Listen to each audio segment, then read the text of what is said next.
கர்த்தராகிய இயேசு கிறிஸ்துவின் நாமத்தில் உங்களை அன்போடு வாழ்த்துகிறேன். இன்று ஆண்டவர் நமக்கு தரும் அற்புத வார்த்தை சங்கீதம் 1:2. கர்த்தருடைய வேதத்தில் பிரியமாயிருந்து இரவும் பகலும் அவருடைய வேதத்தில் தியானமாயிருக்கிற மனுஷன் பாக்கியவான். Psalm 1:2. But his delight is in the law of the Lord, and in his law he meditates day and night. அன்பான சகோதர சகோதரிகளே, எதில் இரவும் பகலும் தியானமாய் இருக்கிறீர்கள்? செல்போனிலா, ஃபேஸ்புக்கிலா, இன்ஸ்டாகிராமிலா, ட்விட்டரிலா, கதை புத்தகத்திலா, அல்லது வாட்ஸ்அப் சாட்டிங்கிலா நண்பர்களுடன் வீணாக செலவழிக்கிறீர்களா? வேண்டாம். இரவும் பகலும் கர்த்தருடைய வேதத்தை வாசியுங்கள், தியானியுங்கள், அவருடைய பாதத்தில் அமருங்கள். கர்த்தர் கிருபைகளை நன்மைகளை நமக்கு தருவார். வேதத்தை நாம் நேசிப்போம், வாசிப்போம். வேதத்தை நாம் மறந்தால் நம் பிள்ளைகளை கர்த்தர் மறந்து போவதாக வேதத்தில் தெளிவாய் சொல்லியிருக்கிறார்.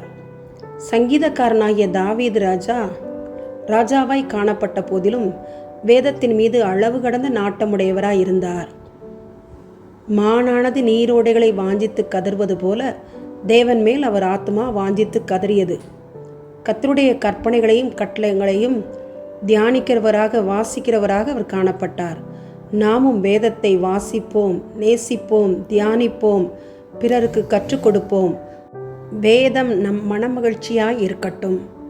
கர்த்தருடைய வசனம் நம் கால்களுக்கு தீபமும் பாதைக்கு வெளிச்சமுமாய் இருக்கும். அன்பின் பரலோக பிதாவே, இந்த அருமையான ஜெப நேரத்துக்காக ஸ்தோத்திரம்.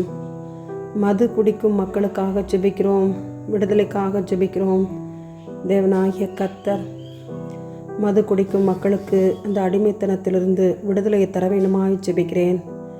விடுதலையாக்க வல்லவர் நீர் ஒருவர் மாத்திரமே என்பதை நாங்கள் தெளிவாய் அறிந்திருக்கிறோம். ஐயா ஏசுராஜா, இரக்கம் காட்டுங்க. கர்த்தருடைய ஆவியானவர் எங்கேயோ அங்கே விடுதலை உண்டு என்று சொன்னவரே, உடைய சமூகத்திலே ஒப்பு கொடுத்து ஜெபிக்கிறோம். விடுதலையை தாரும், அடிமைத்தனம் மாறட்டும், மதுக்கடைகள் மூடப்பட கிருபை செய்யும். மக்கள் சந்தோஷமாக குடும்பத்தோடு ஆண்டவரே பணத்தை நல்ல காரியங்களுக்கு செலவழிக்க கிருபை செய்யும்.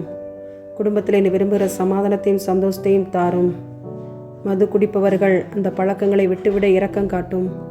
உடைய சமூகத்திலே ஒப்பு கொடுத்து ஜெபிக்கிறேன். நீர் விடுதலை கொடுக்க போகிற தயவிற்காக நன்றி.